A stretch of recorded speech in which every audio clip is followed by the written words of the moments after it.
Tetapi mungkin orang itu mendeskripsikan bahwa orang tua itu karmanya akan ditanggung anak. Itu maksudnya apa? Ketika orang tua itu menuai karmanya, pasti akan ada dampak kan, entah ke keluarga, entah ke anak. Nah, kemudian orang dengan ramai-ramainya, oh itu kena karmanya karena bapaknya, karena ibunya. Lagi-lagi itu kesadaran umum, Mas. Kesadaran alam bawah sadar manusia itu judgement orang tuh hal biasa. Nah, itu yang sebetulnya harus dirubah ya, mindset orang zaman sekarang tuh. Sesuatu hal yang diulang-ulang itu akan menjadi kebenaran kan, walaupun itu bukan hal yang benar loh sebetulnya.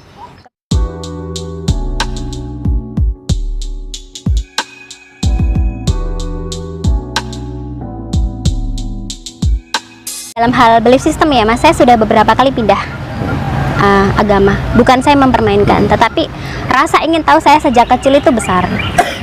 Saya gagal juga pernah berpindah-pindah agama. Jadi orang tuh kalau memandang saya secara manusia ya, ini benar-benar sudah tidak manusiawi. Hujatan itu banyak, tetapi mereka tidak paham apa yang saya lalui ketika saya berada di belief system A. Kenapa seperti ini? Kenapa enggak seperti ini? Kan harusnya begini kan, kita manusia gitu. Ada titik-titik di mana saya tidak menemukan jawaban. Akhirnya di spiritual ini saya menemukan jawaban bahwa Tuhan itu bukan sosok menurut saya pribadi, tapi kebenaran ini tidak untuk diterima ya. Tidak ada kebenaran yang mutlak. Kalau menurut saya pribadi, Tuhan itu kesadaran. Tuhan itu bisa dalam setiap nafas yang kita hirup. Tuhan itu bisa melalui orang yang tiba-tiba datang membantu kita mungkin pas kita susah. Tuhan itu bisa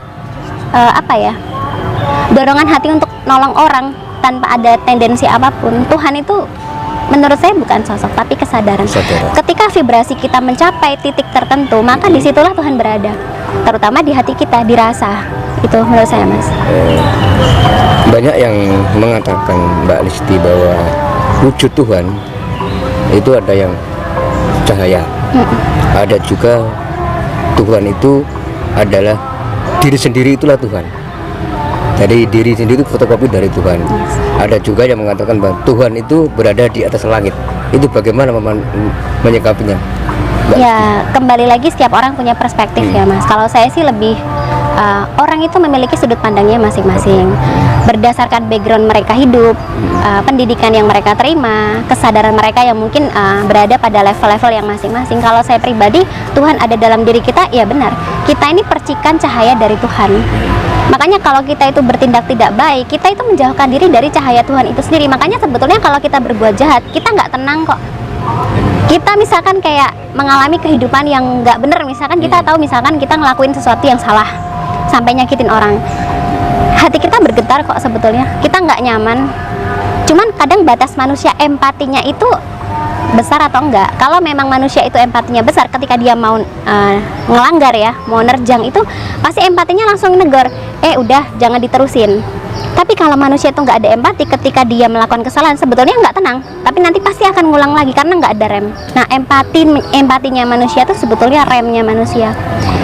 Rasanya apa ya, kalau orang ini tuh sampai batas mana orang itu tega, seberapa besar kasihnya tuh ya, empatinya itu yang menentukan. Jadi menurut saya kalau Tuhan ada dalam diri kita itu benar. Tuhan itu cahaya, benar.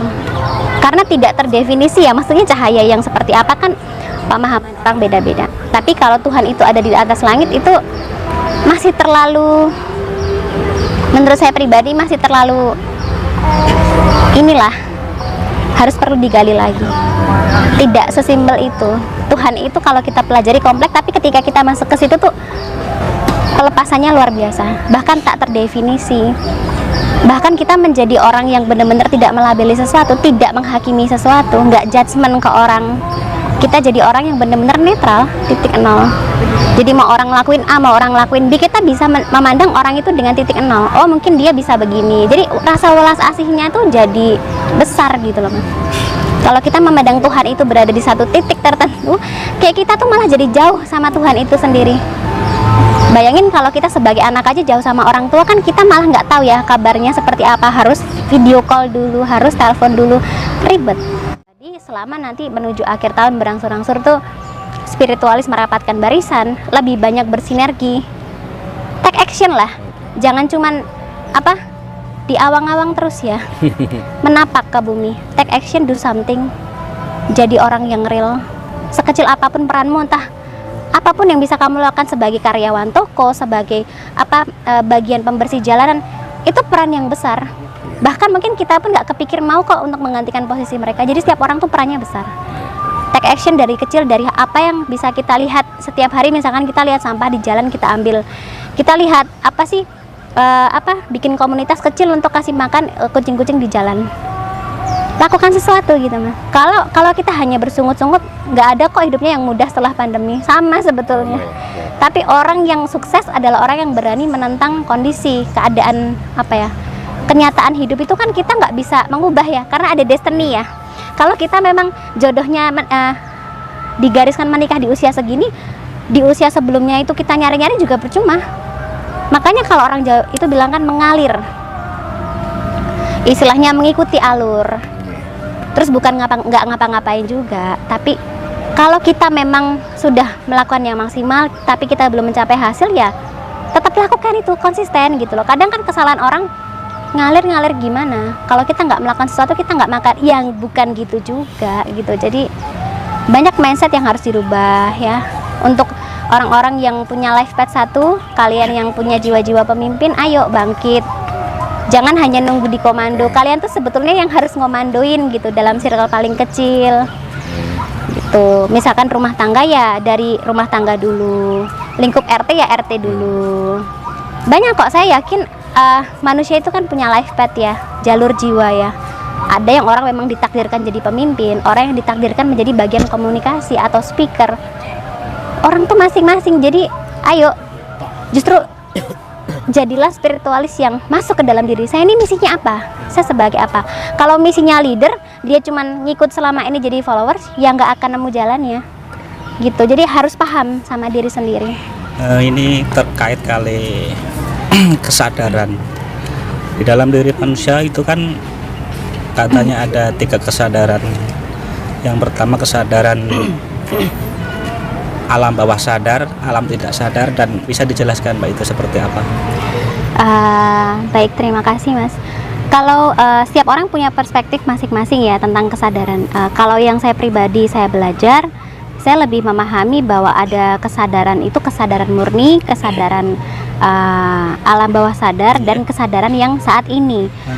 Jadi kalau menurut saya pribadi, memang manusia itu tidak lepas dari 3 hal itu. Cuman tidak semua sampai pada tahap kesadaran murni. Kalau kesadaran yang mereka ada di bawah alam sadar, itu kita bawa sebetulnya dalam kesehari-harian. Karena ada namanya luka tadi yang dijelaskan, ada trauma, otomatis secara alam bawah sadar pasti akan ke bawah kan. Nyatanya seperti yang sudah dibahas tadi, ketika orang itu mengalami trust issue, luka batin yang luka inner child, luka masa kecil, sexual abuse atau pelecehan seksual, itu mungkin karena kita diseragamkan ya. Orang harus kuat, nggak boleh lemah. Lupain masalah, hapus memorinya, padahal memori tidak bisa dihapus karena itu bentuk energi. Jadi ya itu terbawa menjadi kesadaran yang berada di alam bawah sadar. Secara otomatis orang itu ketika ke-trigger sesuatu, maka itu akan muncul. Nah, munculnya itu dalam bentuk apa? Emosi yang impulsif, gampang marah, gampang tersinggung, menjadi sulit percaya kepada orang lain atau trust issue. Nah, itu tahapnya pada kesadaran alam bawah sadar. Kalau kesadaran yang present itu, kita sadar di titik ini, di kehidupan yang sekarang, kita bisa menikmati, oh ini kita makan apa hari ini, kita bisa merasakan energi yang vibe-nya bagus, ini alamnya lagi enak, kemudian cuacanya lagi bagus. Itu kesadaran yang present ya, yang hari ini. Itu pun kadang orang tidak menyadari juga. Jadi rata-rata orang terjebak pada kesadaran yang di alam bawah sadar ini. Mereka menjalani hidup ya sekedar menjalani aja, tetapi tidak menikmati hari ini. Bahkan menjalani hari ini aja di titik ini masih kepikir masa lalu, masih takut masa depan. Nah itu, kalau kesadaran yang murni itu benar-benar manusia itu sudah tidak melabeli dirinya, murni bahwa dia adalah energi. Jadi dia menyadari bahwa tidak ada hak dia untuk menghakimi orang lain, untuk menyalahkan orang lain. Dan orang-orang pada kesadaran murni ini akan membebaskan orang pada kepentingan perspektif dan juga pilihan masing-masing. Jadi damai, inner peace ya. Kalau orang milenial tuh nyebutnya inner peace. Nah itu pada tahap kesadaran murni. Terkait kali itu Mbak, hukum karma tadi, saya masih penasaran dengan ada orang yang beranggapan bahwa anak itu bisa menuai karma orang tuanya. Nah, bisa dijelaskan Pak itu seperti apa? Baik, sekali lagi saya tekankan tidak ada kebenaran mutlak ya Mas ya. Saya hanya menyampaikan apa yang saya ketahui. Mungkin saya masih perlu banyak belajar. Tetapi saya menyadari bahwa karma itu adalah di bawah pribadi tiap pribadi ya. Misalkan contohnya seperti ini. Kita memiliki kesalahan atau kelalaian yang kita lakukan gitu. Karena energi ini berputar dan setiap kesalahan itu akan terakumulasi menjadi sebuah karma, entah itu instan atau tidak, itu akan kembali ke orang itu sendiri. Tetapi mungkin orang itu mendeskripsikan bahwa orang tua itu karmanya akan ditanggung anak. Itu maksudnya apa? Ketika orang tua itu menuai karmanya pasti akan ada dampak kan, entah ke keluarga, entah ke anak. Nah kemudian orang dengan ramai-ramainya, oh itu kena karmanya karena bapaknya, karena ibunya. Lagi-lagi itu kesadaran umum Mas. Kesadaran alam bawah sadar manusia itu judgement orang tuh hal biasa. Nah itu yang sebetulnya harus dirubah ya, mindset orang zaman sekarang tuh. Sesuatu hal yang diulang-ulang itu akan menjadi kebenaran kan, walaupun itu bukan hal yang benar loh sebetulnya. Ketika orang meyakini bahwa karma orang tua akan ditanggung anak, kalau saya melihatnya mungkin seperti ini. Ketika bapak ini melakukan kesalahan, misalkan perselingkuhan, si ibu ini pasti akan sedih kan, akan menangis, dan anak ini akan melihat. Karena anak ini melihat betapa ibunya tersakiti, itu akan menjadi luka inner child juga, luka masa kecil. Oh, nanti kalau aku sudah punya suami, aku akan hati-hati ya, jangan sampai suamiku akan selingkuh. Dia akan ketakutan sendiri, padahal dia masih anak-anak, padahal mungkin dia masih remaja. Rasa takut yang dibawa ini loh Mas yang bahaya. Kemudian akhirnya dia menikah dan gagal. Bukan kebetulan ya, semua kan ada destiny, dan kebetulan dan secara destiny akhirnya dia gagal. Nah orang tuh rame-rame, ya itu karma bapaknya yang seperti itu, akhirnya anaknya yang digitukan sama suaminya. Itu bukan seperti itu. Tapi kita harus menyadari bahwa makanya kita sebagai manusia apapun yang kita lakukan dalam kehidupan sekarang, kalau kamu tidak bisa merubah sesuatu yang lebih baik, jangan sampai membuat orang lain tuh berubah menjadi lebih buruk.